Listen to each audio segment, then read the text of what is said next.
Los Angeles Fire Department is responding to an active fire on North Gordon Street on the 1300 block.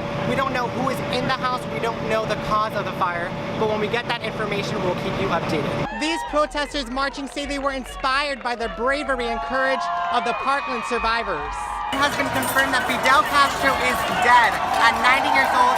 And as you can see behind me, the people of Miami brought their pots, their pans, their Cuban flags, and they are celebrating. Members of the community are continuing to show their support to those affected by this horrific tragedy by placing flowers, posters, and gifts in front of the campus as the students transition back into their first full day of classes.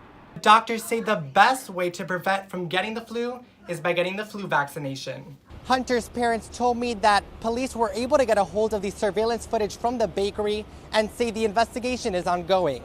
Live in Boston for WEBN News, I'm Javier Rodriguez. We went outside and that's when I heard the first gunshot and then we heard 3 more. Liam Kiernan was hiding for his life. We all ran inside. Me and 60 kids are waiting inside where you could just hear gunshots, kids screaming, police screaming.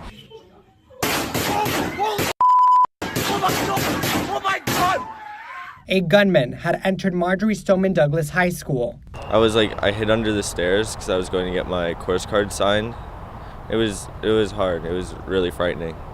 Then I started hearing gunfire, and so everyone just gets up. I jump over to the teacher's desk, and we just started to hide. 14 students and 3 faculty members were killed. The SWAT team came in, but we didn't know it was them, so when they opened the door, I just closed my eyes because I thought it was him and I was going to die. And I was right in front of the door, and I was just waiting to die. Kiernan walked into campus today without one of his friends. Her name was Gina Montalto. She was just 14 years old when she was killed in the shooting. Knowing that I made it out and my friend didn't, it's hard. It's hard on all of us. Just seeing her in a small white casket moving along, that was one of the hardest things I've ever seen. Her future was so bright and was taken away. Members of the community paid their respects to the victims by placing flowers, posters, and gifts in front of the campus. With all the love that I see at all the memorials for our students and our friends, that's something beautiful. As you can see, Marjory Stoneman Douglas High School has received an outpour of support from not only the state but the entire country. And they hope that support will continue as they head to Washington, D.C. for the March for Our Lives demonstration on March 24th. That little boy's name is Hunter. He was born with a rare condition called Rubinstein-Taybi syndrome.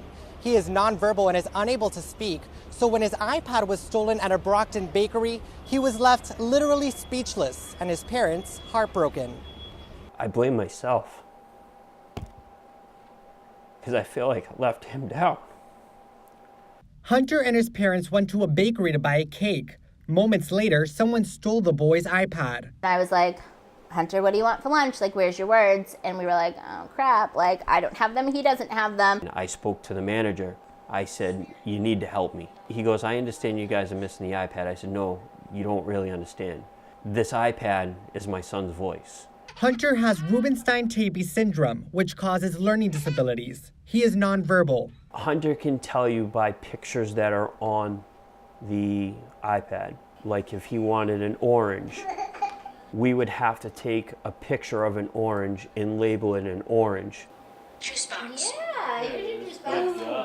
Good job, Babs. When he hits what he wants, it's an actual voice that will actually say it for him. The bakery gifted Hunter a new iPad the day after it was stolen. Hunter's parents are grateful, but have this message to send to the thief. You think you took an iPad, but you really for my son for 24 hours, he couldn't talk to us. You had no way to communicate to somebody in any type of way, shape, way, or form. How would you feel? I would like to know how you would feel, because that's how my son felt. Hunter's parents told me that police were able to get a hold of the surveillance footage from the bakery and say the investigation is ongoing. Live in Boston for WEBN News, I'm Javier Rodriguez.